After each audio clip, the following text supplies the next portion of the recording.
परेशान करता है जी। मैंने काट लाया ना, मैं बहुत खा मेरा रहा हूँ। बिट्टू है।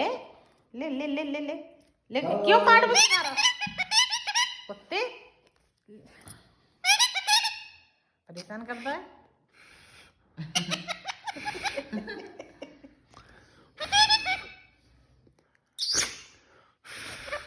मेरे बिट्टू है, बोल रहा है वो बुलंद है। हाँ उठाएगा बुलाना मेरे बिट्टू है।